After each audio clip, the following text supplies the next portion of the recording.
for May the 21st. I'm going to call our meeting to order, and we are going to have O Canada from O Canada sung by Springfield Middle School. Please stand if you can do so.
Thank you, Springfield Middle School.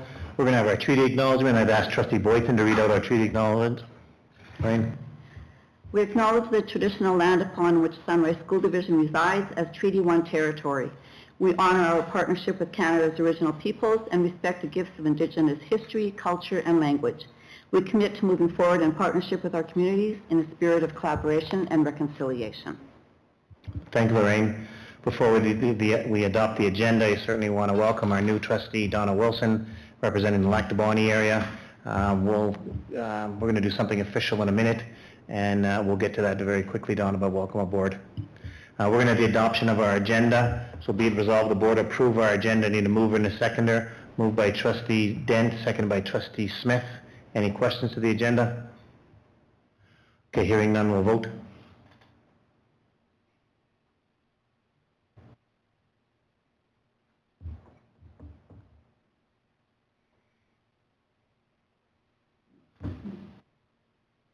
And we got a 9-0 vote. Work of that magic, when things come together.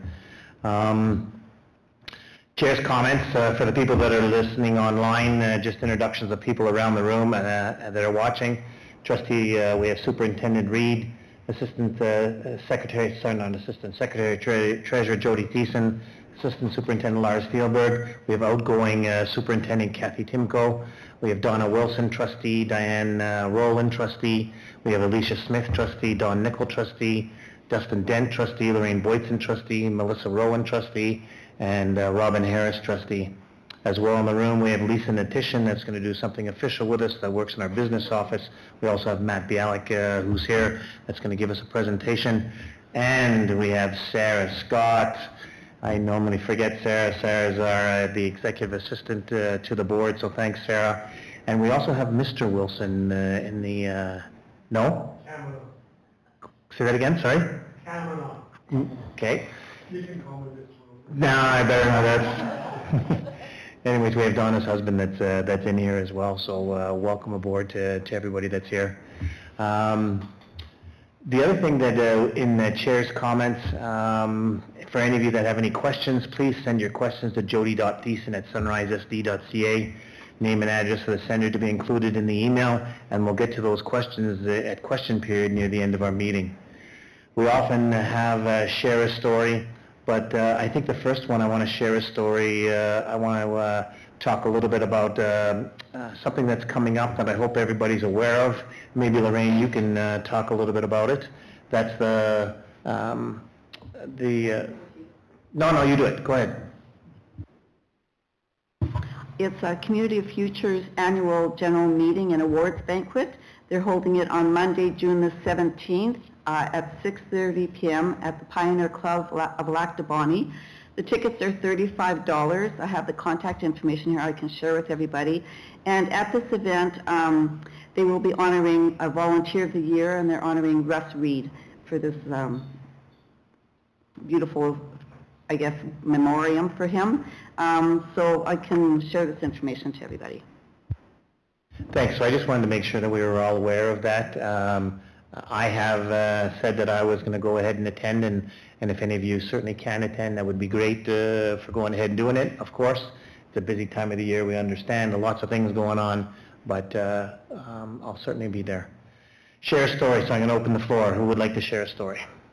Trustee Rowan.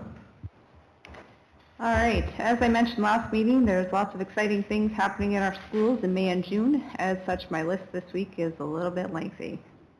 I'd like to start with recognizing the SCI Band Program, which was recently honored with the prestigious Don Green Award presented by the Manitoba Band Association. I'd like to say congratulations to Mr. Crow and his students. I also wanted to share that I was included in an email from the principal at SCI who wanted to thank the Board of Trustees for supporting the CELTS retreat and recognizing the importance of an event such as this. It sounds like it was a great experience for our administrators. École Dougald School is taking many of their esports students to an esports expo May 23rd and 24th. Schools from all over the province have been invited to Red River College Polytech to participate in the largest scholastic esports event in Manitoba. SCI has their spring concert and their jazz concert this Wednesday, Thursday. École Dougald School has their band concert on May 28th. SMS has their band concert on May 30th. And Oakbank Parents for Ukrainian Education is meeting June 3rd. Thanks, Melissa. Trustee Boyson. On May 13th, a few trustees, along with Superintendent Trevor Reed and Secretary-Treasurer Jody Thiessen, attended the Eastman Regional Municipal Forum in Lac du Bonny. There was a very interesting and informative presentation on emergency preparedness, including topics like active shooter, bus evacuations, cybersecurity, fires, chemical disasters, floods, and the absolute necessity to have emergency plans that are living documents and regularly reviewed and updated. Thanks to Trevor for presenting on behalf of the school division, and thanks to Paul for answering the many questions that came his way. It was a very productive and engaging afternoon. The chairperson, Lauren Schenkel, extended congratulations and thanks to Kathy Timko for her dedication to the Sunrise School Division and for her support of the Eastman Municipal Forums, which she presented at many times over the years. Lauren asked us to extend his appreciation to Kathy and his well wishes for a wonderful retirement. Thanks, Lorraine. Trustee Dent. Yeah, just a couple more things. Excuse me. In the Oakbank area, on June the 6th, OBE, so Oakbank Elementary School, is having their playground, their outdoor classroom grand opening from 6 to 8. So the community is welcome to partake in that. And then one other band concert is the SMS Band Concert. They're having a outdoor spring band and jazz concert and barbecue on May the 30th. Thanks. Just a reminder to myself, whenever somebody new comes, we've got all these acronyms, and I think Donna and I talked a little bit about that today. You know, all of a sudden she's listening to these acronyms. If we could get away from that SMS, Springfield Middle School, just for the first little while to get her absorbed, you know, because she's going to go, what's that? And that's why Kathy's sitting beside her, so that thanks, Kath, for doing that. But if we can try to accommodate Donna, that'd be great. Trustee Nicol?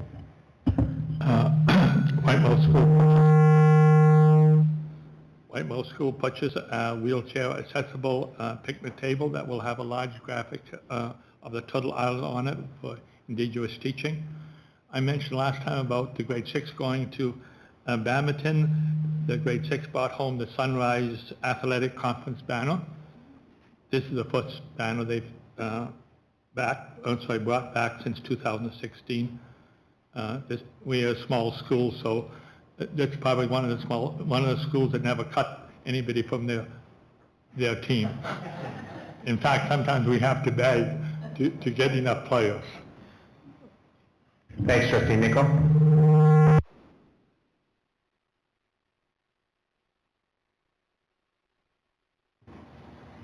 I just wanted to mention, I actually went to the closing night of the Count of Monte Cristo at Edward Schreier.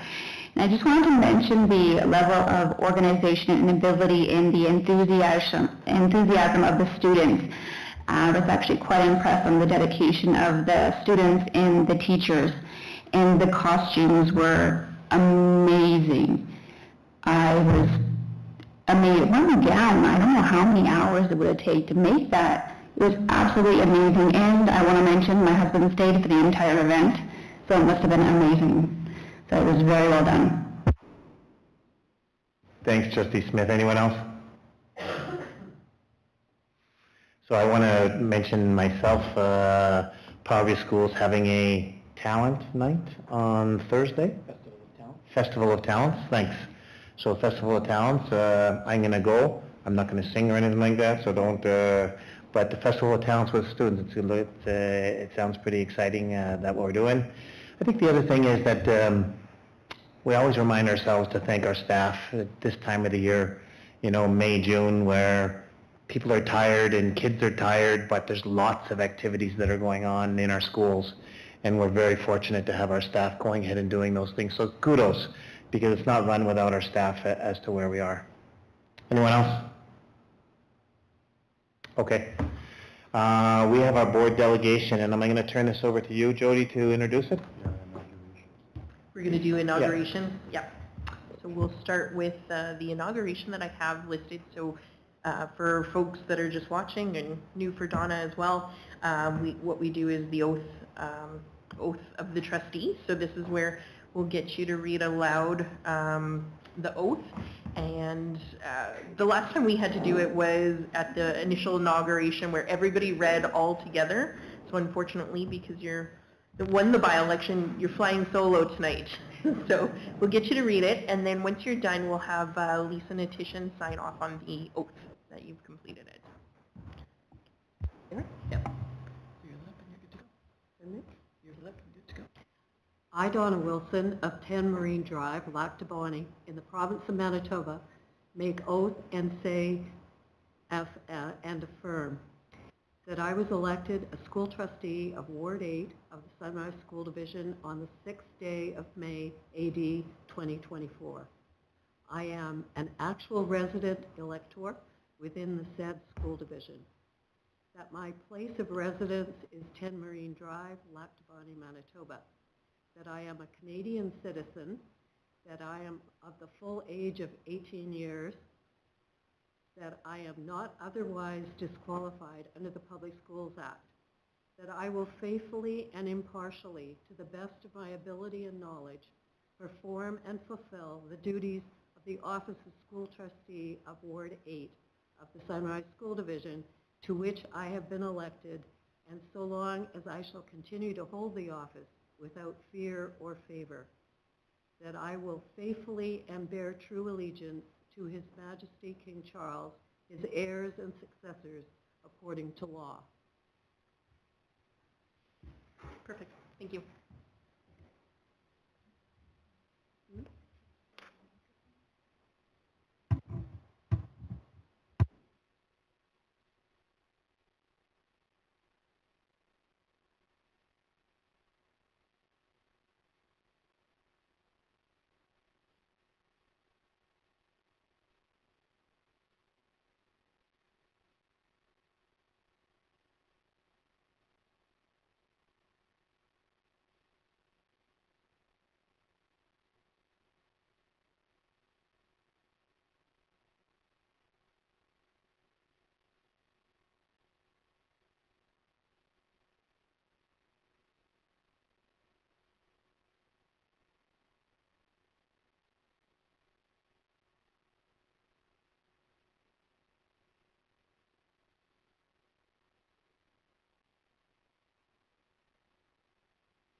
So Donna, I did give you a call and tell you that now I was going to give you an opportunity to share with about the 10,000 people that are probably going to listen to our board meeting after this, because there's one listening right now. But in a couple of minutes or whatever, Donna, is that maybe you can share certainly with people, as people will watch it afterwards, and a little bit about Donna Wilson.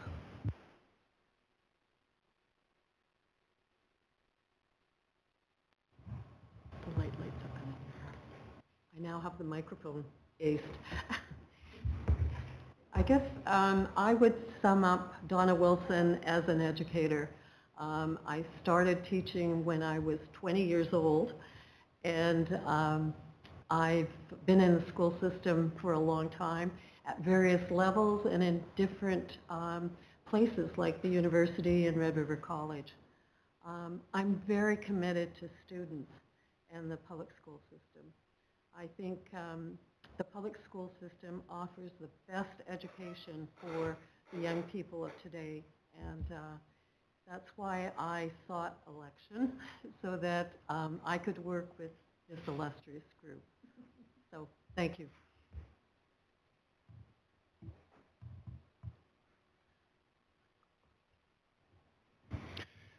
Thank you, Donna, and certainly on behalf of all of us, welcome aboard to Sunrise School Division. We're glad to have you on with us, so welcome aboard.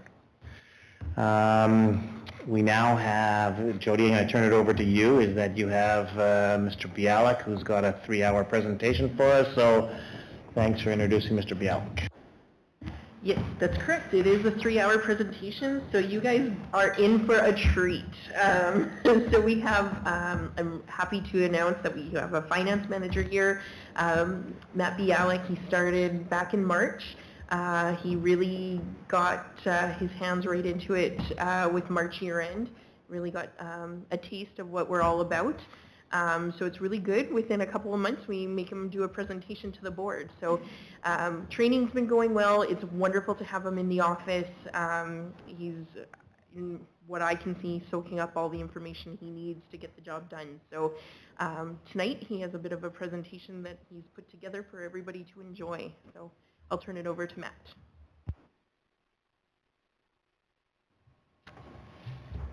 Yes, as Jody mentioned, I'm the new finance manager here at Sunrise. I've been here about 2 months. I think yesterday was 2 months exactly. So I've learned a lot in my time here, and I look forward to learning a lot more. To start, I'm just going to introduce our finance department a little bit. Myself is the finance manager, and then my intermediate accountant, Andrea, who performs a whole lot for us. She does enrollment reporting, scholarship and donations, approves AP, approves payroll. She's really a Swiss Army knife.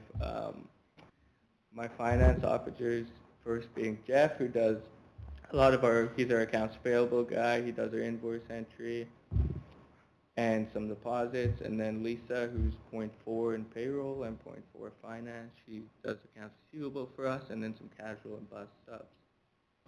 And then Tammy and Jamie, who are our payroll officers, and they do our teacher and support pay. And Jamie's on a term until about August when Lindsay comes back from maternity leave. My 2 months, my staff have been awesome. Any questions I have about our accounting systems, our internal processes, what tasks they do, how I can help them, they're open to help me, and it's great. And I look forward to working with them for the foreseeable future. Next part of my presentation, I'm just going to talk a little bit about what we do at the finance department at a high level. First of all, we follow the framework, which is the public sector provincial or public school, which is financial reporting and accounting in Manitoba education. As part of FRAME, we have 4 funds, the first being operating, which is our provincial revenue, basically all our day-to-day operating revenues and expenses. Next, we have our capital fund, which is our tangible assets, our debenture supported expenditures, our reserve funds. If you look at the picture here, this is actually one of our ongoing projects, which is an SCI science lab that's under progress. And finance assists maintenance with keeping these projects within budget, our bills being paid on time, and our provincial reporting requirements being satisfied. Our next funds are special purpose funds, which are school-generated funds, and our scholarship and donations, which speak for themselves. And then also as part of FRAME, we must abide by the province and record our revenues and expenses under certain classifications. You can see some of the expenses fall under these categories. And to ensure we are appropriately reporting, we must be diligent in asking questions and looking at the details to ensure expenses are captured under the right categories. And this is important where our internal processes and our second reviews and our approvals come into place to find any mistakes we may have made in an original coding and to make sure we are following and finding anything to accurately report to the province. Next, some other things is follow and apply procedures, maintain the budget and many reports to the province based on FRAME, enrollment data, use of our grants, the budget. And then our big two is year ends. Our fiscal year is June 30th, but the province's year end is March 31st. So our information gets rolled into the provinces, so we must give them financial statements as at March 31st. This is mostly what I've done for my month and a half, or what I focused on. As the deadline was May 13th, and I was happy that we got it in on time. And I was happy to go through that experience as I learned a lot of what's involved in our accounting, our revenues, our expenses, our accruals, a lot of our reporting requirements. So it was a very good learning experience. And I'm also excited to get started on a June 30th year end coming up as the summer months come in, and then working with our auditors in September to ensure a clean and satisfactory audit, hopefully.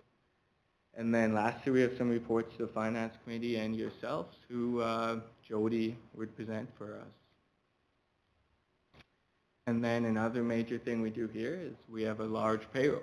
It's about 80% of our budget is our wages and benefits. We have 4 different unions, 5 different contracts, and additional employment contracts for non-union staff. And our payroll ladies do it all, from payroll processing to pension and benefit administration for 1,000 employees, which is quite a bit.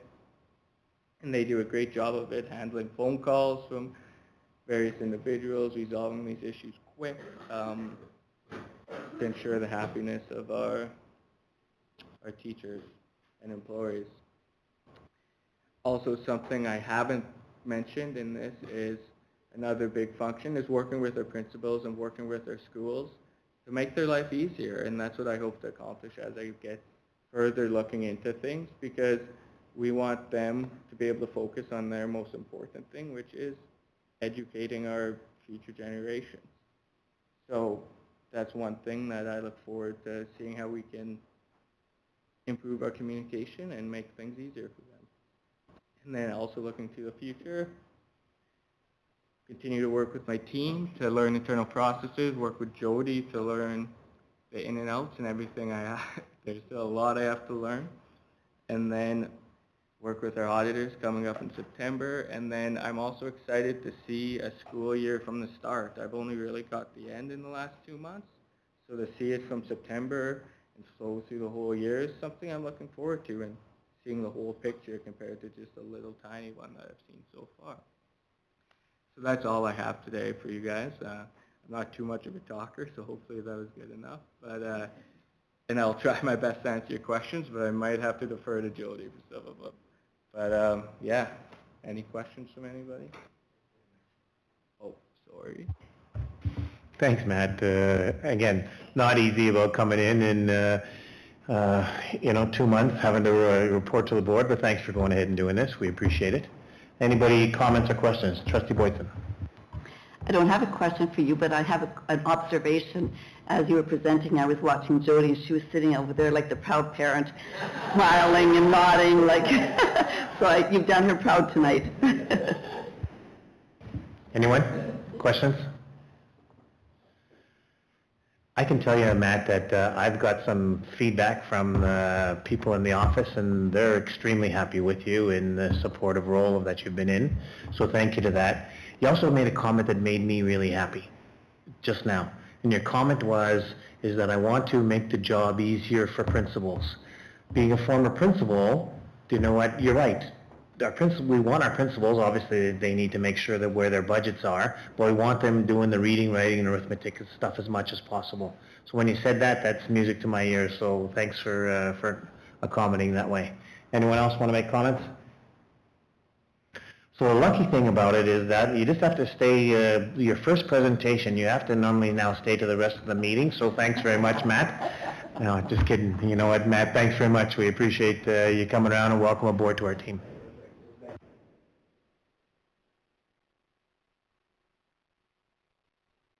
Matt, have you met everybody? Have you met everybody in here?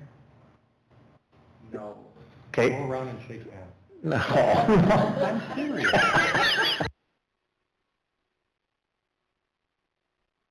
How about if we, Matt, introduce ourselves to you? That'll be the first start as to what it is. Because maybe you don't know all of us, and maybe one of them we try and do that.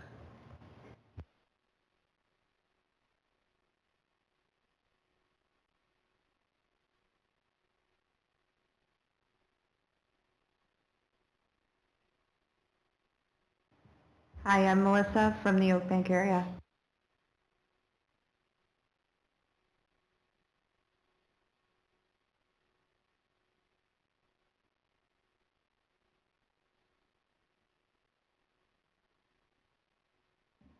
I'm Diane Rowland from Dugald.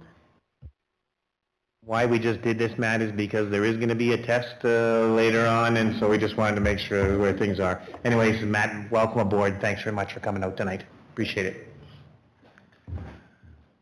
We're going to move on with 5.1 minutes from the adoption of minutes. Be it resolved, the board adopt the May 7th board meeting minutes. I need a move and a seconder. Moved by Trustee Rowan, seconded by Trustee Nickel. Any questions to these minutes? Okay, hearing none, we'll vote.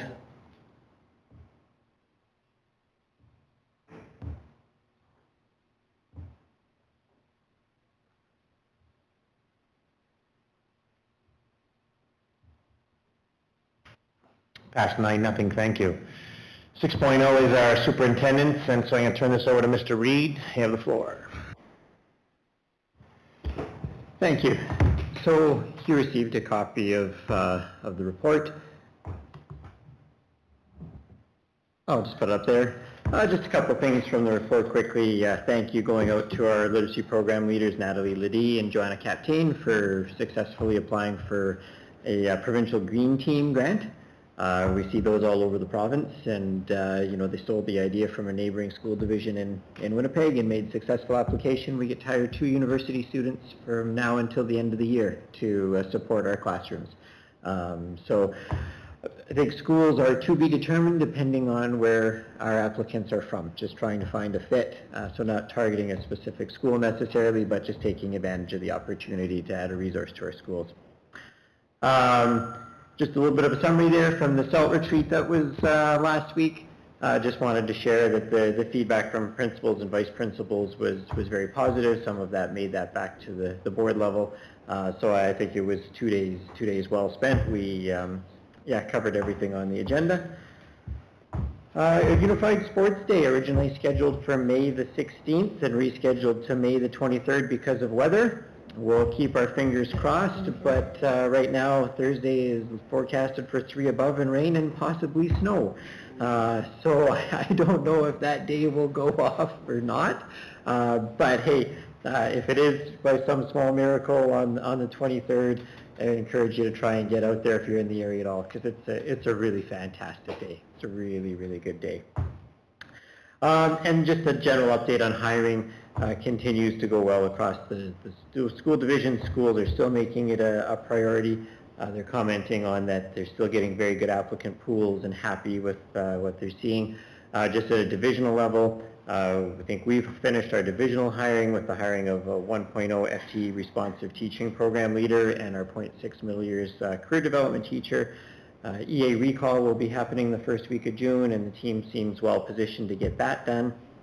And there was a question that came out, if I could speak to what an active learning program leader does, here at the table, because our recent press release that went out, unfortunately, you used the incorrect title. We did not hire an active learning program leader. We hired a responsive teaching program leader.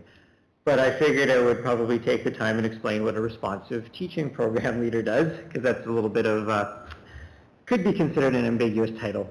But basically, we ask all of our teachers across the division to teach the students that are in front of them on a year-to-year basis. And every year our teachers get different groups of kids with different needs, maybe some different preferences in terms of how they learn, different attributes to their behaviors and how they interact with each other. And the entire phrase of responsive teaching basically relates back to the teacher making adaptations in their own practice to meet the needs of the students that are in front of them on a year-to-year basis. And that's not always the easiest thing to do. It takes some experience, it takes some wisdom, it takes some practice to recognize through your classroom profiles what your student needs are, and then tailor your instruction to meet those needs. So a responsive teaching program leader is someone who what I would hopefully would say is an expert in that area and has a variety of skills and can make those adjustments and share their knowledge with teachers, so we have more teachers in our systems able to make those adjustments. We would hope that all of our program leaders, regardless of their title, literacy, numeracy, are helping all of our teachers being responsive to the students that are in front of them. And so that's inherent to the title of responsive teaching program leader, not someone who's tied to numeracy or literacy. They've been, so far, she's been in a variety of high school classrooms in multiple subject areas, including places like phys ed and industrial arts, and so it's a nice support for our system. Thanks, Mr. Reed. Any questions? Okay, we'll move on. Thank you. 6.2 is our draft reporting schedule, and Donna, this is where we hold, can you put that up for us, please? Our draft reporting schedule. This is what we decide with the superintendent at the beginning of the year when reports are coming to us, and in particular in-depth reports that are there. So it's there as they tick off the boxes, they become yellow, and so that's the information. We always go back to it and see if we get it. One thing that you'll see on here is the grade 3, 4, and the grade 7, 8 data has not come back from the province yet, so they haven't given those reports. But all those other reports we've accepted and come through. So it's there for information, and it's something then, if we want something for the superintendent to report back to us, the board will make a decision and we'll add it to the draft schedule. Anybody want to comment on that? Okay, thanks. Yep, go ahead. Yeah, my only comment for the evening was, yes, it's there for information, but our grade 3, 4 assessment data came in several months late just on Friday. So we'll be able to update that report and check that box off for our next meeting. And based on that schedule, I don't imagine we'll be doing the grade 7 and 8 assessment data report this year, just based on when province is getting information out. So. Thanks, Trevor. 7.1 is the Secretary Treasurer's report. Turn it over to you, Jody. Yeah, thank you.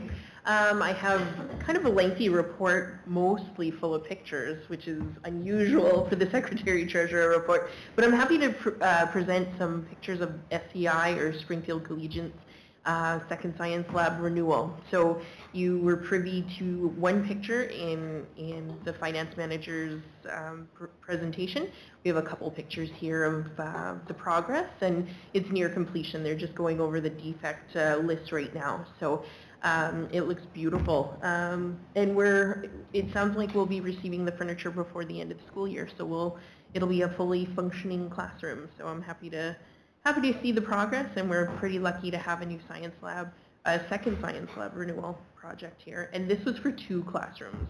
So this picture here that we have is where the chemicals are stored for both classrooms. So, other things to report to or report about. There's a lot of stuff going on, and I'll note that I have a picture as well of Anola School. They've been having parking lot issues in Anola. The water table is quite high, so anytime there's rain in the spring thaw, there's a lot of issues with gravel parking lots, issues with gravel roads. As we're a rural school division, gravel roads is our challenge in the spring when everything's melting and thawing. We had some concerns. We sent out a contractor, and this was the final product where the gravel parking lot is perfectly smooth. Unfortunately, with rain, of course, it started to show the potholes again, but not as severe. So we'll be assessing it. It's part of our regular spring-summer routine. We assess parking lots and then get to it by adding gravel and gradering all parking lots. So to hopefully have a nice finished product like this. Also, we've been busy on a couple things taking place. I have in the miscellaneous section, there is a meeting that I had with the Dougal Daycare regarding a play structure that they'd like to put within their fenced area. So proceeding forth, I've talked to them about applying for grants, but at this time I'll be making a recommendation that they can proceed forth for this, structure. It fits for the ages of 2 to 3, and we don't see any issues with having it on site. It sounds like if they have to move it, they can. So that's one update. As well, an update on the other daycares. We've applied for additional daycares at Anola, which is would be near the Anola School, as well as Lac Du Bonnet at the Centennial School. What we've been told is we have been approved for these 2 sites, for 2 child care centers altogether. No timeline has been provided from the province. They've advised that they still have to submit or send out a request for proposal for this project. So at this time, there's no contractor that's been named as general contractor. So once a vendor is selected, they will advise what the next steps are. But at this point in time, it's on hold because the province hasn't proceeded forth with issuing an RFP. And we've had some individuals approach us about writing letters to proceed forth with the project. I've spoken with my colleagues at the province and other secretary treasurers, and at this time a letter requesting the province to move forward isn't really going to go anywhere. It would be a thanks but no thanks, we'll move at our pace. So at this time I'll keep in touch with the individuals at the province to keep them to let them know that we're still interested, and they can let me know where they're at with the project. But other than that, that was a quick update. Thanks, Jody. Any questions for Jody?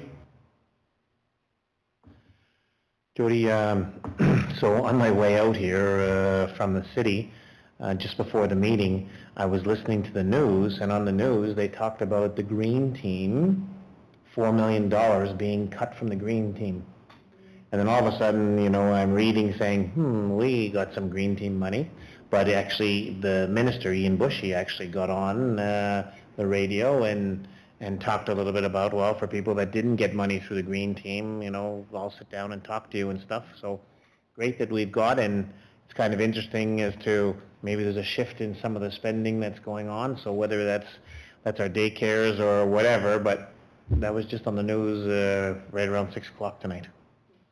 Anything else for Jody? Okay. So we're going to move into board business, and we have a presentation from Mr. Fielberg, our Assistant Superintendent, with regard to alternative learning. The floor is yours, Lars. Thank you. Everybody can hear okay. Put together a somewhat brief summary of the review that appears in its entirety in the online board minutes. So this is just a highlight.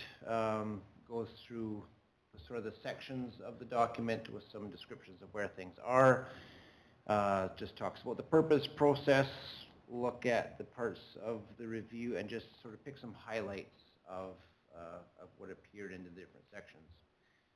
And throughout this PowerPoint, there'll be some little speech bubbles here and there of some student comments that were elicited that I thought was, to me, was the highlight, actually, of some of the feedback from the students. So the purpose is pretty straightforward. We do a couple of programs reviews every year, and alternative learning was up this year to look at is it functioning the way that we anticipated it was, what's the history of it, and are budgets sufficient, and that sort of thing. So that's pretty straightforward.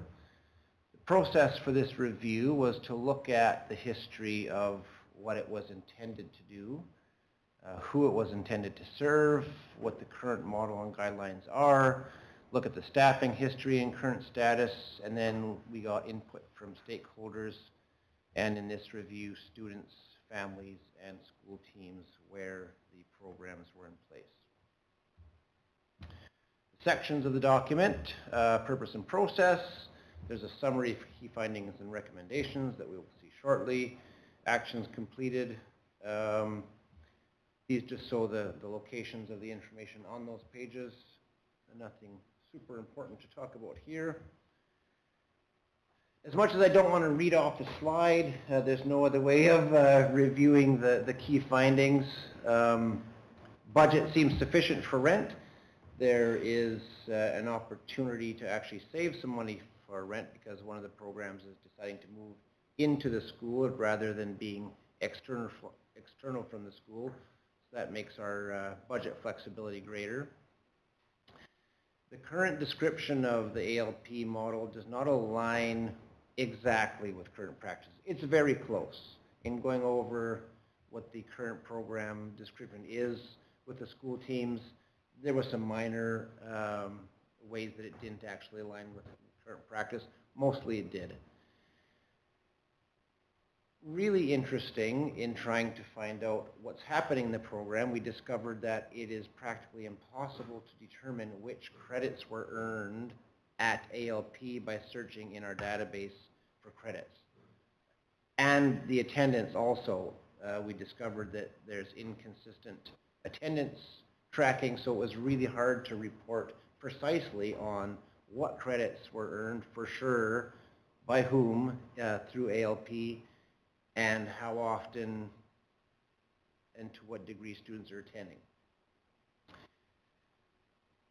The EA supporting ALP, there was a request from the staff that they would like some professional development specific to that program. Overall, the students, to a high degree, expressed a lot of satisfaction with the program, as did the parents. And food security and the importance of food being available at the programs came up over and over again. The staff, not unlike our schools, found that the big key factor in success was just looking at what do kids need, what are their needs, and how can we meet those needs for those specific kids in front of us, not unlike Trevor said before about responsive teaching. Students and staff, both indicated that there's a strong desire for a wider variety of courses to be tackled through ALP. Right now they're sort of limited to the compulsory courses. Collaboration between the staff is a highly sought after additional tool. Technology is an important role. Currently that seems to be appropriate. And Whitemouth staffing for EAs traditionally has been 0.25, and with the configuration of their school, it's just really awkward to staff a 0.25 EA for that school. So the recommendations generally match in order the findings. So there are some revisions required for the model. In our Student Services Manual, we do have to land on some consistent attendance procedures and consistently document credit attainment through ALP so that those credits can be monitored in terms of determining the success of the program in the future. We are fortunate to have the Universal Nutrition Program additional funds coming into our division. So that's an easy way to make sure that those funds are addressing this population that very specifically has identified the importance of food. And there needs to be some work done in terms of collaboration between the sites and finding ways to provide a wider variety of courses to the students. Seeing as rent is likely to go up and there's some flexibility in the budget with one of the programs not renting, there is some need to consider whether it's viable to build or purchase some sites so eventually we wouldn't be stuck with rent over and over again, related to the EAs wanting, or actually not the EAs asking for it, the teachers and administrators recognizing that there's a need for some specific PD for EAs, follow through with that. I mentioned collaboration with ALP staffing so they can see each other's programs and learn from each other, and sharing resources to provide a wider range of courses. While technology is not an ask, there will be need to keep an eye on what that technology is and whether that should fit into renewal programs and leases for schools, or if it's dependent on purchases. We'll just need to keep an eye on that. And staffing at Whitemouth School has been bumped up this year to staff it with a 0.5 EA for their school. It's much easier for them to schedule and manage, and it just removes the headache for scheduling. We have the budget room to do it. Actions completed. I just mentioned the Whitemouth staffing has been increased. We've already started on the revisions to the Student Services Manual section. The teachers and staff at the ALP sites have created a Microsoft team and are populating folders with courses and ideas. We have approved with them sub-costs if they want to go visit each other's programs. That's something we can easily support. That's done. And ICT has already been collaborating with the teachers to determine attendance procedures and codes to make it easy for them, but also to capture courses and attendance in a way that would provide some tracking capacities. Current program status, by and large, it's working. As a whole summary, it's doing well. The schools appreciate them, kids love it, parents love it. Great reviews. It's unique at every school. It's not exactly the same. Each school, as is common across Sunrise, has had to adapt what they have available for resources to meet the needs at their schools. Whitemouth in particular, with their small student population, would probably be the biggest outlier in what their model looks like, but they're utilizing the staff to support kids in attending more and having their needs met and in gaining credits. And as I said, the budget is sufficient, so all seems good. Student feedback, just some of the highlights. Over and over and over again, they said, the reason this works for me is I have choice and flexibility. I just can't go to school and go to that class at that time for that period. I can't make it work for what's going on in the rest of my life. So that was clearly the number one item that they referred to, and then just some other examples there. Some of the things that were surprising is, I need a quiet space to work. They're not necessarily looking for this tremendously over-engaged, I just need some quiet place to work. Came up a number of times. And of course, just the welcoming environment. Another piece of feedback from the students that I found very interesting was what their aspirations are. So the snapshot of overwhelmingly, I want to go to post-secondary education. And of course, you know, the great kid things about, you know, being a rodeo star and a canine search and rescue person, like, that is awesome. That's a good reflection of, I think, what we would want to see from kids. But I don't know why. Maybe it's reflects on my judgment, but I was surprised by the aspirations of the kids in the program, which is good. guardian feedback, and quite honestly, we were not able to sample a huge variety of parents. I was able to get a hold of a couple parents from each program, which is not a huge sample. It was still consistent. Some interesting commonalities were, my kids have anxiety and this works for them. And also somewhat consistent was, we need to start at school. This is not just an escape hatch for anybody. We need to do what we can at school first and address the problems there as much as we can. And when we've done that, this is a good option for kids. And some of them regarded it as a path back to regular classes. This doesn't work for my kid now. They're here, it's a path back, or they might stay there. Again, flexibility. School team feedback, again, needs. Can we just recognize what our kids' needs are and meet them? That's what holds kids there. And do that in a way that's flexible enough to meet the needs of kids who have lifestyles that maybe are not conducive to showing up at that time every day in a certain way and getting on the bus at a certain time. Several times it came out that helping kids identify goals for them that were reasonable and achievable was a huge factor. And the flexibility again of some kids, I can just work on this course for 2 weeks, or these two, or I'm frustrated with this one, so I'm going to move. That flexibility over and over again was highlighted.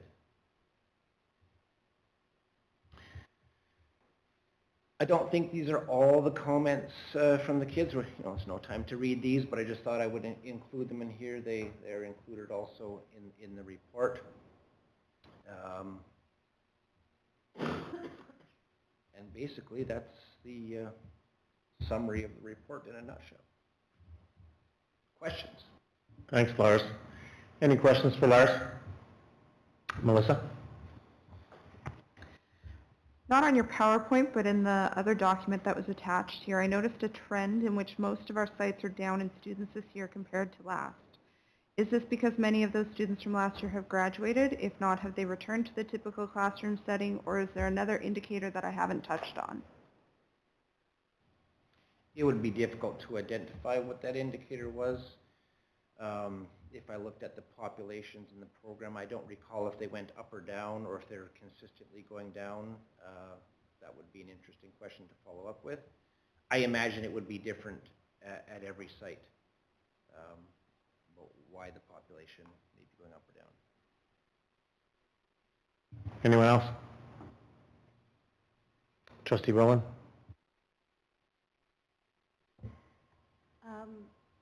Could you touch upon the type of coursework that is being done at these things? Is it regular 10, 11, 12 courses, or what's being taught in there? Generally speaking, all of the programs are very hesitant to have a grade 9 student enter. They want the kids to do their best at the school level to have the kids attend grade 9 in school. There are grade 9 kids who attend, but they're regular credits. Those kids are earning credits the same as everybody else. The assessment strategies and the way that they're able to differentiate the instruction and adapt, there's probably greater flexibility. Part of the characteristic of the kids that attend there is they do need to be able to work independently. That was one of the characteristics determined at the outset. Because there's a teacher and an EA, the kids that have like some cognitive challenges, if that's the reason they're not being successful, they're not a great match for the program. It's kids who are able to work independently and with the flexibility and support in learning can get credits. They are mostly compulsory courses that they're working on. Some kids are able to take courses there and back, they might take the ZED at the school or an art class and do that. Again, that changes between the programs. Anyone else? I've got a couple for you, Lars. So what's the purpose of our alternative learning program? One way of looking at it, I think, would be to keep kids engaged with school. Most of these kids, they wouldn't be there. They just wouldn't be attending. This is the only way that they can overcome some of their challenges and be attending. Some of the attendance of the kids, it's concerning. It doesn't look good because, hey, this kid is only coming twice a week for the mornings. But otherwise, they wouldn't be there at all. And they can still get credits and continue on their path to graduation or future plans. Overall, I think that's what it is. The other way of looking at it is which kids is it that we're serving? And that would be the kids who their lifestyle and other life events just prevent them from being able to engage in the regular math at this time, social studies at that time, in this order, for a wide variety of reasons. They might have to work, they might have a child, they might have some super challenging mental health issues that just don't allow them to do that. And the flexibility of this is able to capture those kids and we can keep them. Thanks. So that's the purpose, and so I'm always wondering, is it working? And the comment that you come back with says it is working. The comments coming back from the kids are, the kids love it, which is great. But tracking the data is difficult. And so when I take a look at it in the presentation that you have before, because I'm really interested in Powerview School, I see 29 students got 43 credits over the year 22-23. That's like 1.2 credit per kid a year. I'm not so sure that that's working, in my opinion. But I don't know all the information certainly about it, because I look at some of the other schools that they have, although Lactabani in 21-22, they had 21 students that got 78 credits. So that's probably 3 point something credits. When I look at Edward Schreier, 24 students got 129 credits. I'm saying, okay, that's probably 4 or 5 credits per student. And I know we can't just go ahead and do that. But when I look at it, I look at the other schools seem to be producing more credits than at Powerview School. And so the other thing I said to myself is, okay, so 29 students at Powerview School, are they there full-time, are they there part-time? I don't know that. If they're there full-time, they're spending a whole year and getting 1.2 credits on average. I don't know if that's the case or not. So for us to try to track it, I'm always wanting to know is that, are we successful?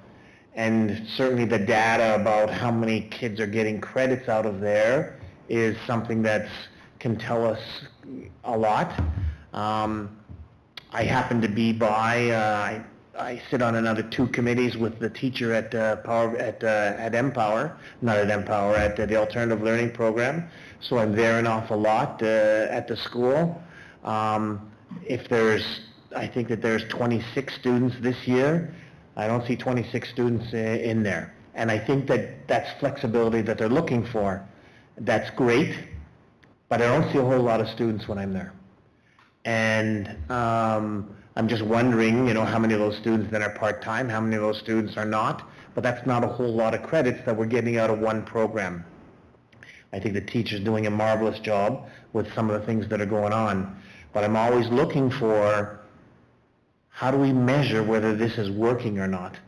And I would say that probably, you know, the feedback you get from kids, when one of the things that's there is they have aspirations of attending post-secondary. That's great that they have those aspirations, but the rigors of actually, you know, what kind of quality that we're seeing, certainly potential questions. So I don't know if this is a statement or a question, but I would be looking for more data to find out is, you know, how is it working for us? Great information. I love the presentation, but what I'm looking for is more, actually. I'm looking for is, if we're only getting 1.2 credits out of kids from Powerview, then I have big concern. And I don't know, like you said, you're having difficulty tracking because we're not sure as to where things are. Anyways, I've said a lot, but if you want to comment on it, that's great, but I'd want more data because I'd want to know, is it working? I think in tracking those courses more exactly, and the attendance, because I was anticipating being able to give more information specifically about attendance, but it was just impossible to gather. Generally speaking, even though I like data, people kind of know anyways, so I don't think that your observations would be incorrect. Each program is different. In one of the programs, one of the students I interviewed talked about spending the whole previous year earning a credit, and then the next year she was like, because that teacher kept me there, 4.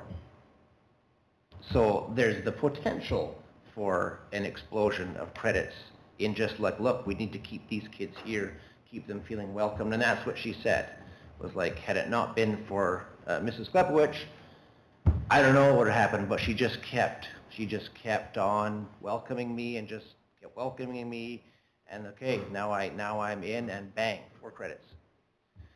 That's one example. It's anecdotal. The different programs have different needs, and again, I think overall what we should be happy with is, are we keeping kids engaged as much as possible? Without that, there's no credits, and they're not even there at all. They're not connecting with an adult by text a couple times to say, hey, how's it going, where are you, like to see you tomorrow. They're not there at all if we don't have these programs. So I'd love the kids to be getting more credits too. That's what school is for. Yes, that's a good measure.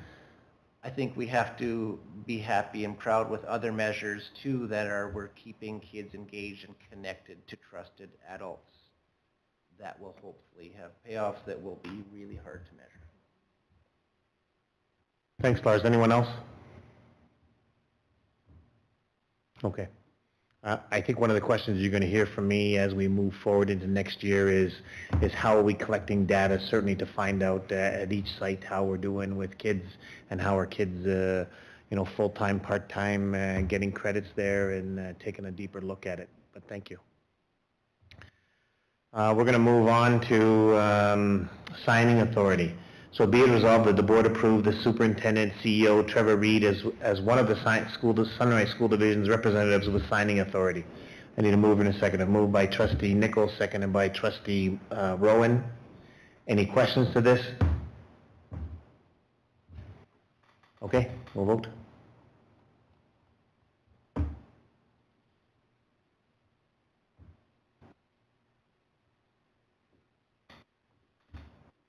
That's 9-0, thank you. Balanced school day renewal, so I'll turn this over to you, Trev. Yeah, just to follow up from our last meeting when there was the reports on the schools that were reapplying for balanced school day. The individual requests are attached to the agenda. The one update I can provide was Oakbank Elementary had previously indicated some interest in potentially going to a balanced school day. After checking in with the school, they're not interested in that for this year, but it continues to be something that they're looking at and considering. So it's just the 3 schools in the motion that are applying for their renewal. Thanks, Trev. So be it resolved, the board approve the request to Manitoba Education for approval to continue the balanced school day approach at École Beaujeu Early Centennial School and Hazel Ridge School for the next 5 years from September 2024 to June 2029. Need a mover and a seconder. Moved by trustee Smith and seconded by trustee Boytson. Any questions? Hearing none, we'll vote.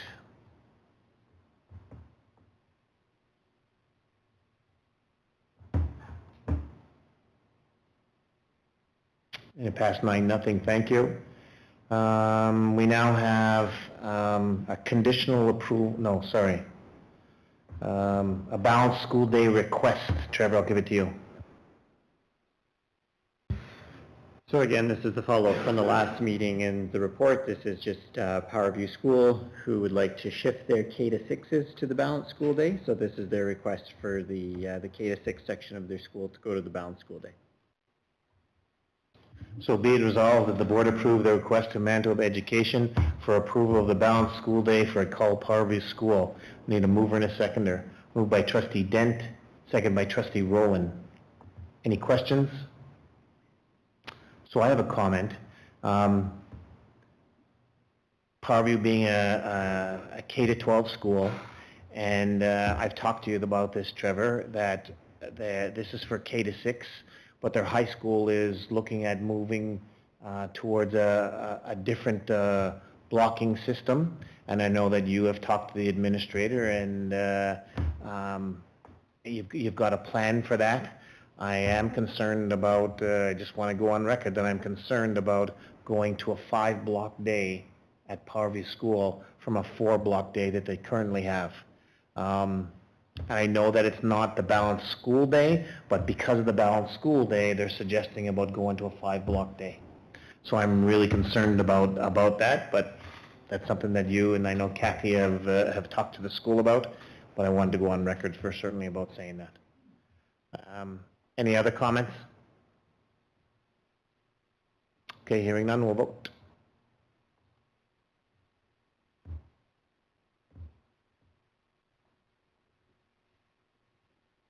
So it passed 9-0, thank you.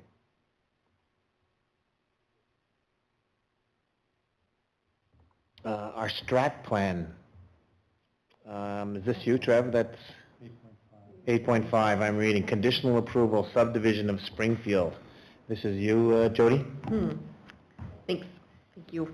I just wanted to bring to the attention of the board, normally I bring forward the conditional approvals or for information when a subdivision is submitted to the province and to the local municipality. We have privilege to review it and make a recommendation to the development. Sometimes we'll make recommendations to make sure there's adequate sidewalks or turning lanes for buses for bus pickup. We also request the 10% of the assessed value to either be land or cash.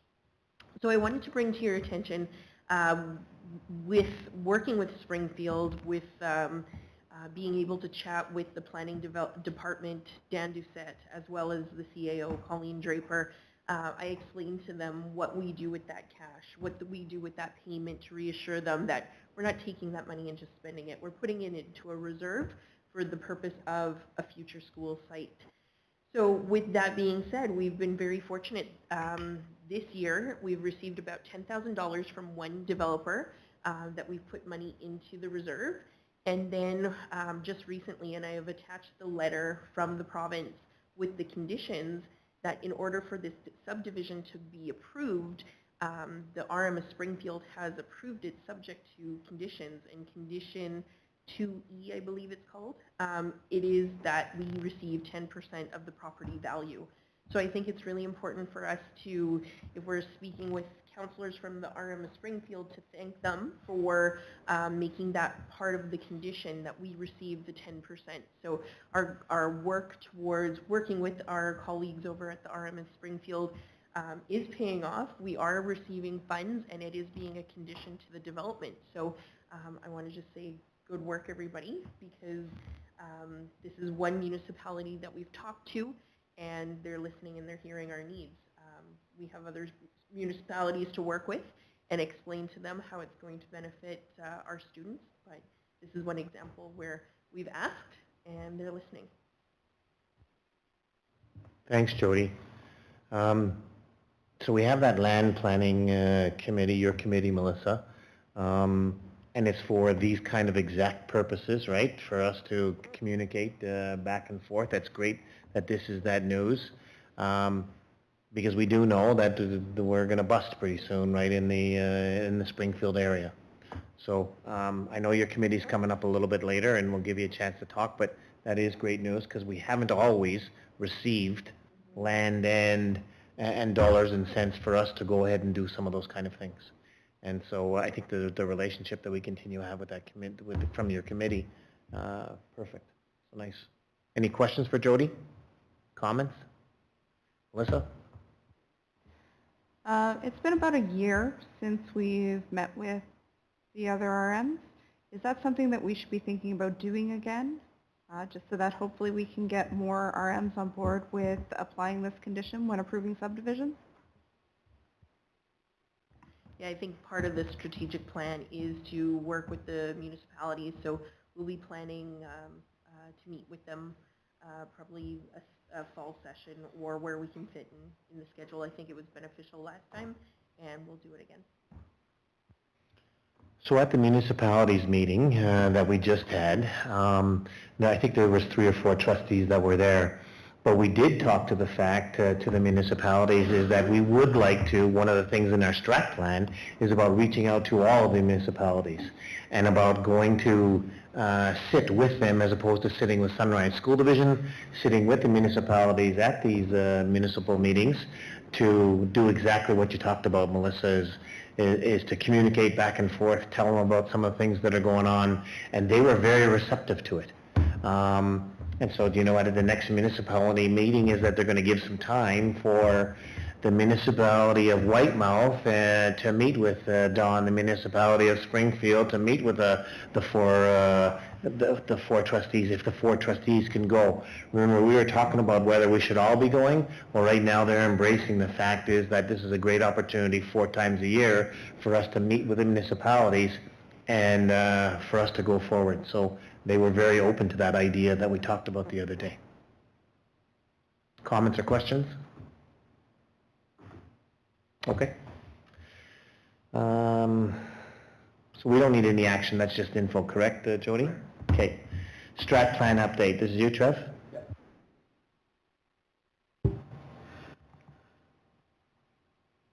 So just some updates to the strategic plan that were attached to the agenda there. Just some action items that were put onto the plan. You can see that some of them, senior admin and the executive assistant to the board can take care of those in terms of some requests to schools to start updating email lists, things like getting name tags and those types of things. The responsibility for the boards, individual trustees in terms of just making sure that you're in attendance at events if that's your desire to do that. But the big one is at a future board meeting, setting some time aside to look at planning some of your events and gatherings that you'd like to do with the community. So Trev, this is a great template for us. This is what we did ask for. We do need to take some time for us to put some information down there from ourselves, from each trustee, and have a big template.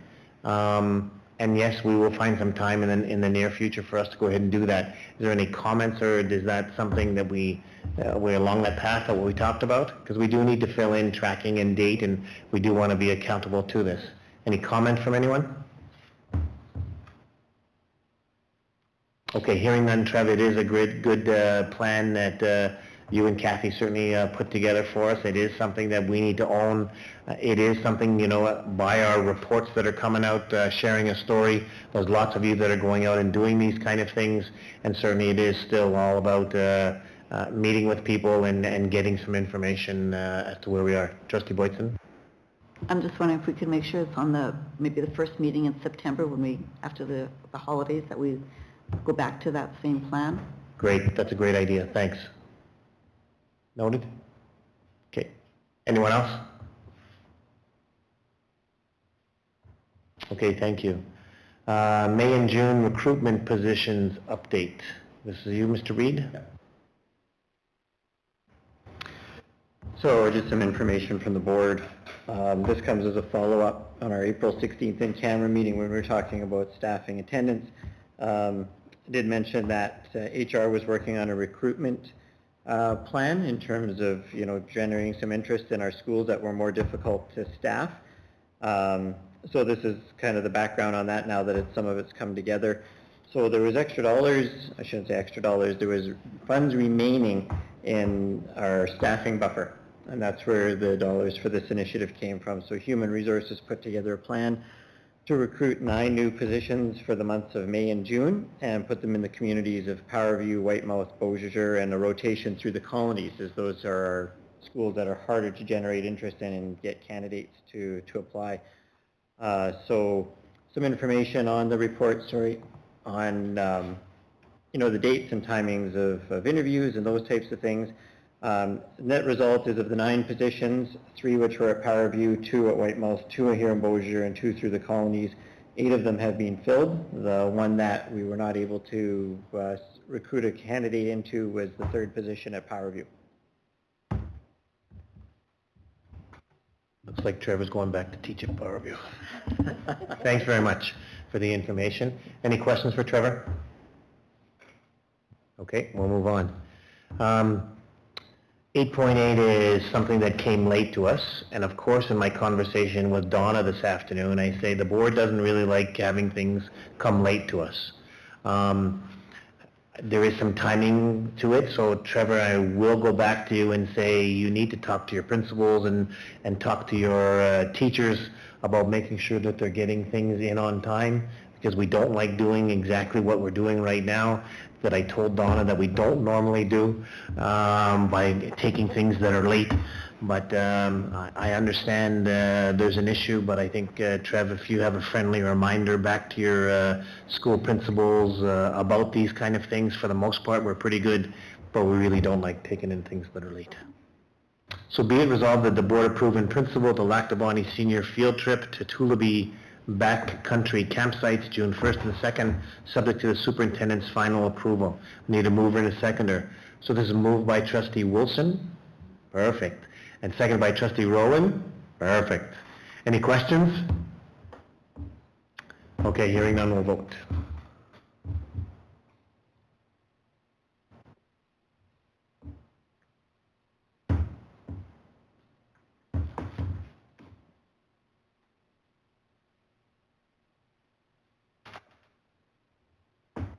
And it passed 9-0. Committee reports. Policy committee update. So trustee Nicol, I'm going to give you the floor for policy committee.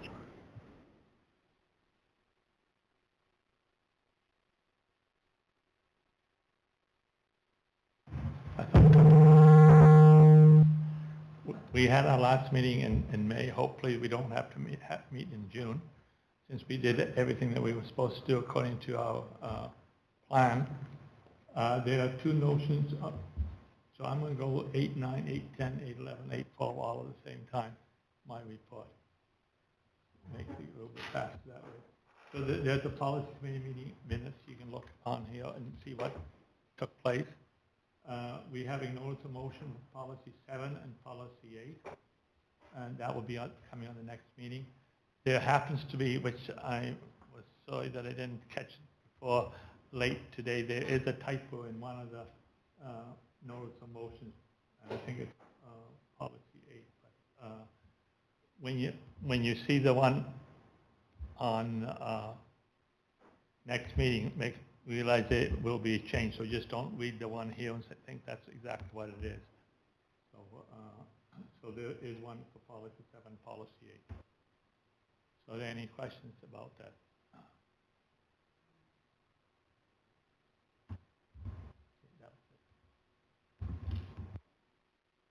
So thanks, Don. Trustee Boydson? So it'll be at the next meeting that we can talk about what the changes are?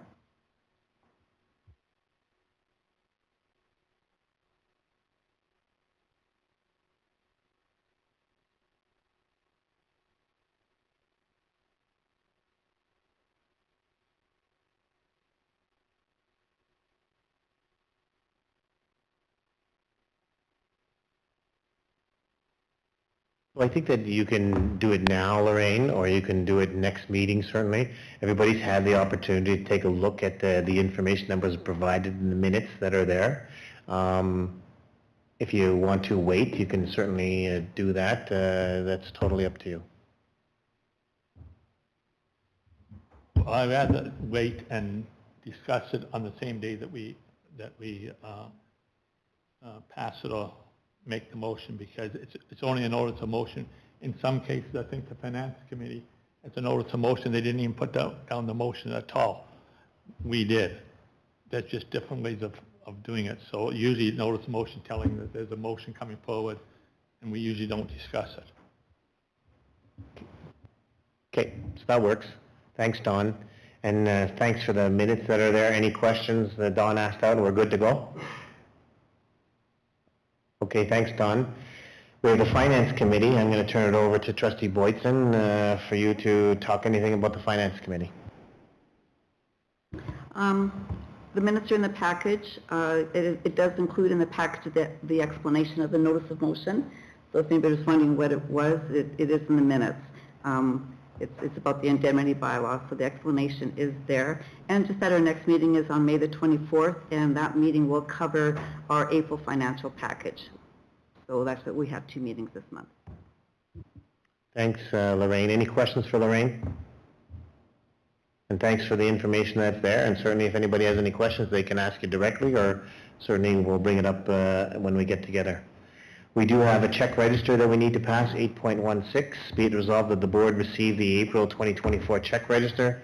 Total amount of checks issued at $3,735,808.57. Reviewed on May 14th by the Finance Committee for information as submitted. Moved by Trustee Boytson, seconded by Trustee Dent. Any questions to it? Okay, hearing none, we'll vote.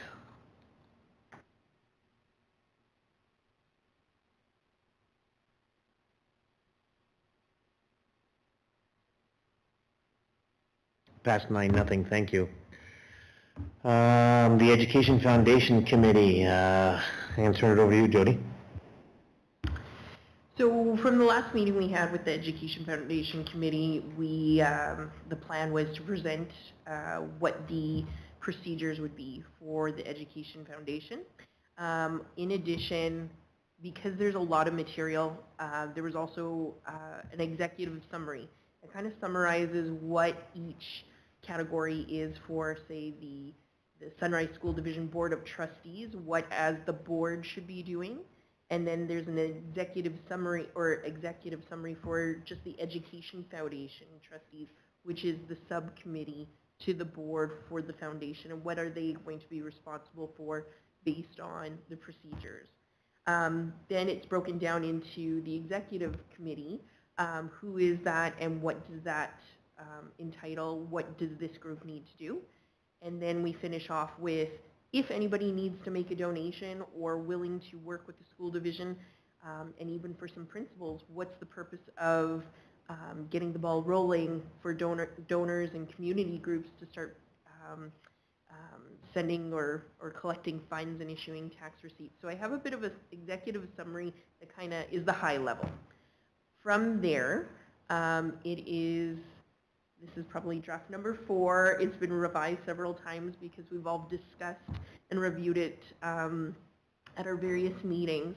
So this is the draft of what we're proposing to the board as to what is going to be the procedures. The procedures are prepared from the trust document that the courts approved, and the court document basically indicates what we're allowed to do.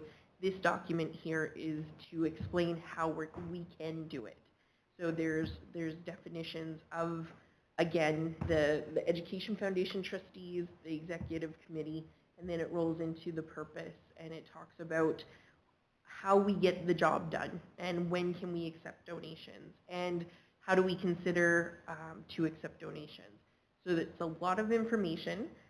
It's brought forward to the board to review, and I'm hoping by next meeting, if there's any feedback, we can take it back. If it's a lot of material, the Foundation Committee can consider the comments, maybe amend the document, and if not, we'll move forward to see if we can get this approved by the board. Thanks, Jody. So the Foundation Committee is prepared to move this forward. Part of it is for you to take a look at it. If you want us to do some in-depth information or a little presentation to what it is, but I think Jody's shared, it is self-explanatory, some of the stuff that's there. If there's some things that are confusing, we can talk about it. But again, it's being brought forward now. It'll be brought forward for us to go ahead and make a decision next time that we gather. Any questions from anyone? Trustee Boytson. I have a whole bunch of questions and notes that I've made throughout the document. But one of the ones I just wanted clarification. I was just wondering, why do we need the 2 groups? Like, why do we need an Education Foundation? It says trustees. I'm assuming that's the committee. And then why do we need an executive? Why can't we just have one? Is there a reason for that? Yeah, the idea is how often does the committee get together versus decisions on day-to-day. So we have the definition of what the day-to-day is. The executive committee, which is secretary, treasurer, superintendent, and the board chair, it's day-to-day decisions. So if it's signing a check, it's going to be, likely it's going to be a board chair. If there's a big policy change or a donation greater than 20,000, that's when we bring in the foundation trustees. So there's going to be, the executive committee is more of the day-to-day activities, which is kind of how we're operating right now. But when there's a major donor coming in, we take in consideration with the full, with the committee. And then any policy changes or the bigger plans or bigger approvals for expenses or receiving donations, then that'll be the trustees. So throughout the document, it talks about appointed, and aren't they really elected? Like they would be elected at our inaugural meeting, right? Yeah, I guess it depends on how that's a good point. The board appoints the individuals, but I guess in the format that we do it in the elected version. But that's kind of, I guess, the terminology that it's been used is appointed. So appointed by the board, elected by the board. Yes. I'm assuming then maybe the wording should say elected. You know, and then it does talk about a 2-year term, but at the same time we do have, I mean, we could say that about any committee, that sure it's great with the same finance people would stay on because you get that knowledge, but to say that, you know, it should be a 2-year, I think we have to be consistent. And then one of the things about the policy, I know you had talked in here about this, that this group wanted this to be an ad hoc, but policy wants to add it as a standing committee. So I was just wondering about that. The policy doesn't want to do it, they want to put it as a committee, but they want it to be paid as a ad hoc committee. Because we only meet a couple times a year, so we don't want to, but that has to be changed in the identity bylaw. So we got to do one first, we got to get it part of the committee, and then we'll go to the identity bylaw and try to get that changed. But the way it's being paid now is being as an ad hoc committee. Yeah.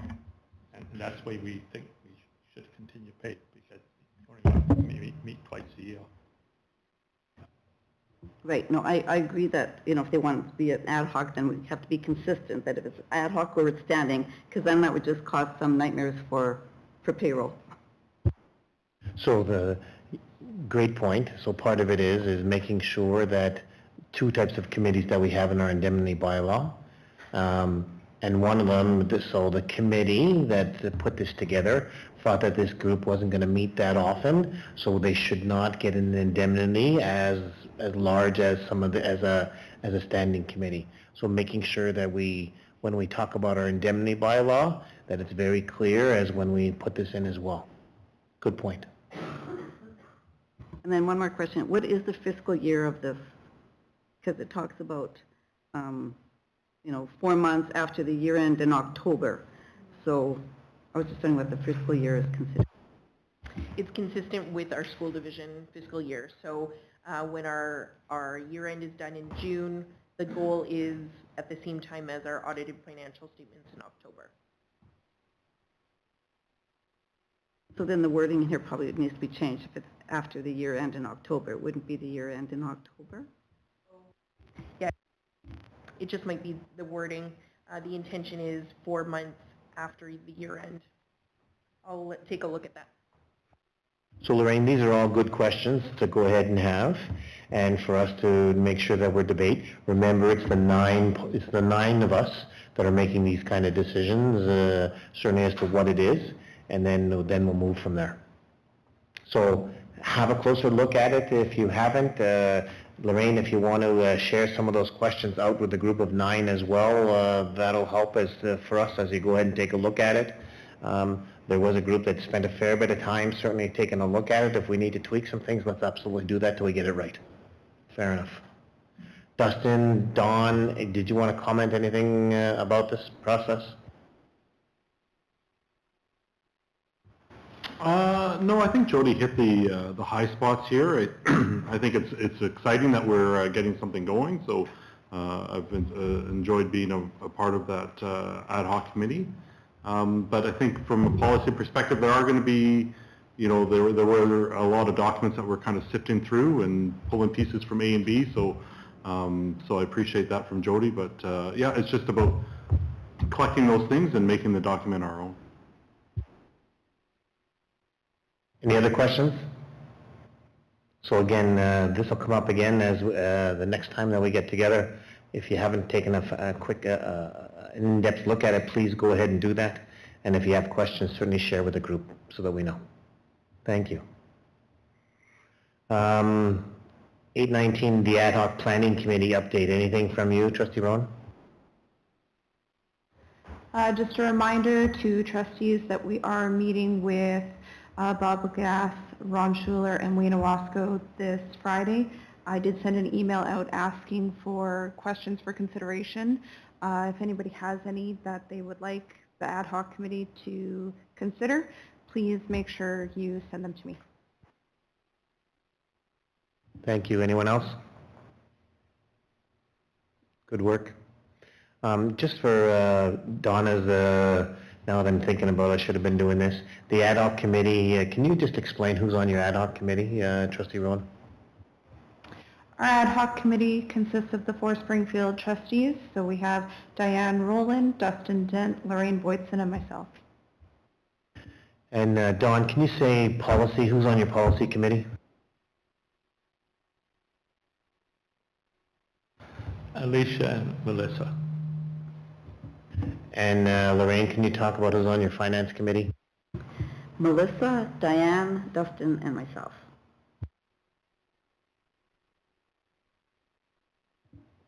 Okay, where are we? We're on professional development. So the CSBA conference, it's there. The CNL Regional Gathering of Leaders, June 4th. It's there for information. I don't know if there's anyone that's interested in going to this. I'm going to leave it open to the floor. Was there interest from someone? And if it is, we need to have a motion. That's why it's there. Open to the floor. Microphone. Kaylin.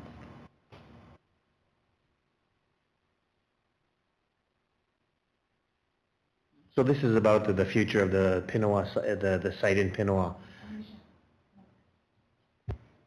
Trustee Rowan? I had a question. Is any administration going to be attending for sure? Yeah, I think my schedule is open that I plan to go.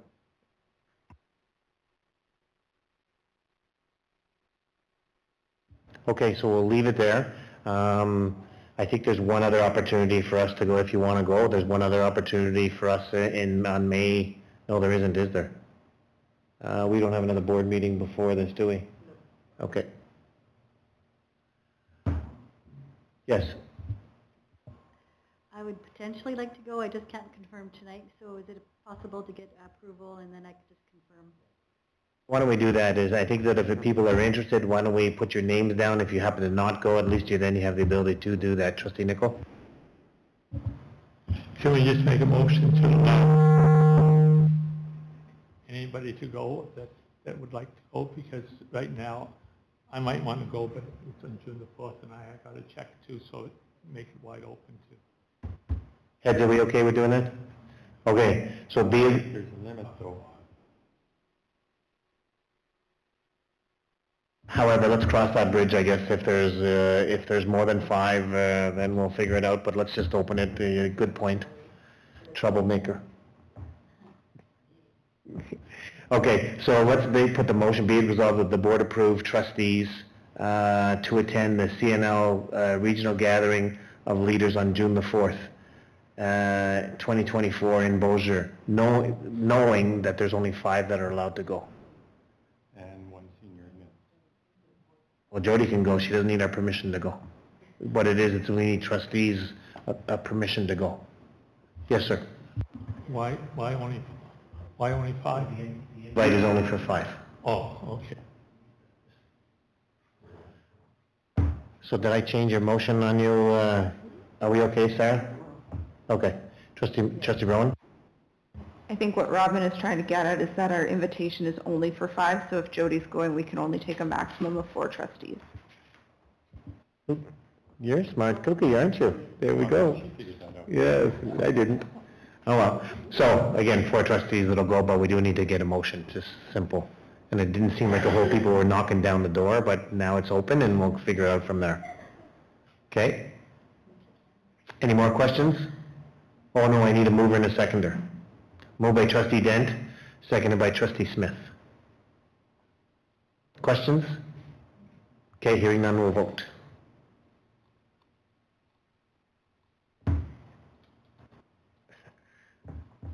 Robin's going to vote no. Might go.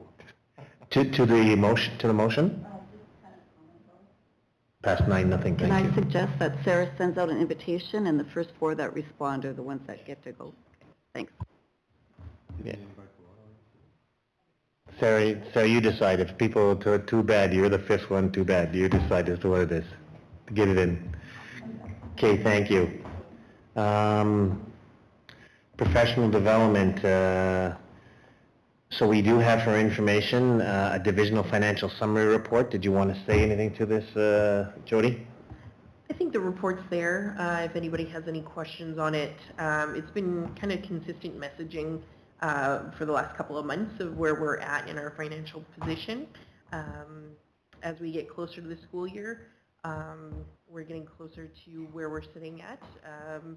And I identified in the commentary at the end some of the circumstances where we're landing at the end of the year, where we're at the projected deficit for year-end spending. Any questions for Jody? Trustee Nicol? It's not a question, it's a comment.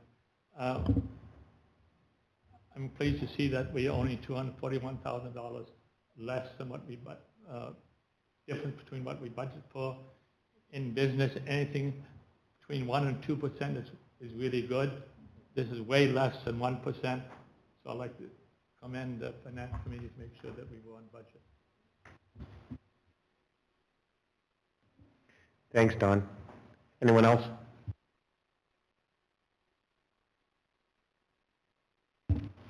So,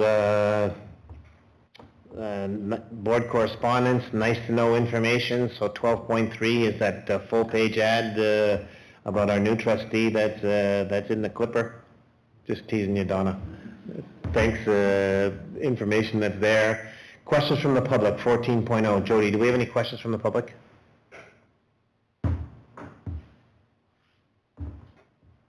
No, we don't. Okay, so we do need to move back into in-camera because there's an in-camera part to go. Are we going to take, can we take probably about a 3-4 minute break and then we'll come back to go into in-camera? Sorry, before we go, Don? You want to inform the public that there will be motion coming out of camera? Thanks, Don. There will be some motions that will be coming out, so we've often told people if there were or were not. So there probably will be some motions that will be coming out of here. Thanks, Don. So let's take a quick break and then we'll turn it over to Trustee Harris.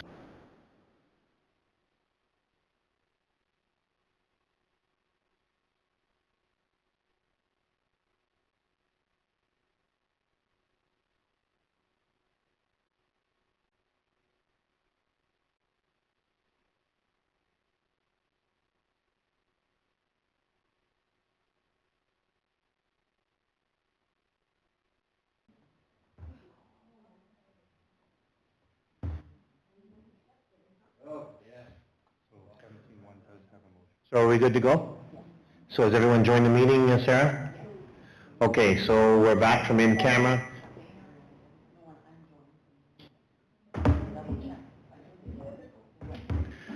Okay, we have one meeting from in-camera. Thank you for this. Be it resolved that the board direct the superintendent to communicate their discussion points and decision with the parent delegation by Friday, May 24th, 2024. I need a mover and a seconder. Moved by trustee Boytson, seconded by trustee Nickel. Any comments to this motion?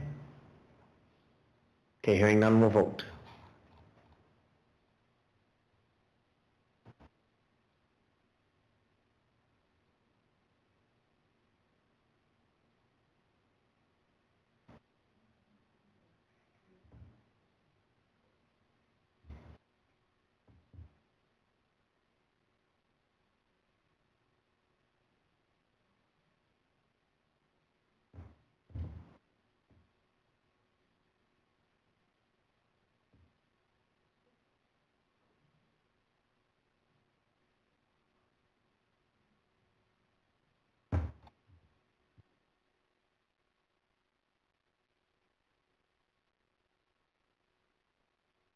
Jeopardy music is going to come on, and I'm going to start singing it. So it passed 9-0. Thank you for that. So Diane and Kathy, thanks for helping out Donna tonight as we're going through. Donna, no, that's awesome. Certainly welcome aboard to you. Thanks for everybody else, certainly for the time. This has been one of our longest meetings. Lots of good stuff came out, so thanks for that. We are in adjournment. Have a good one.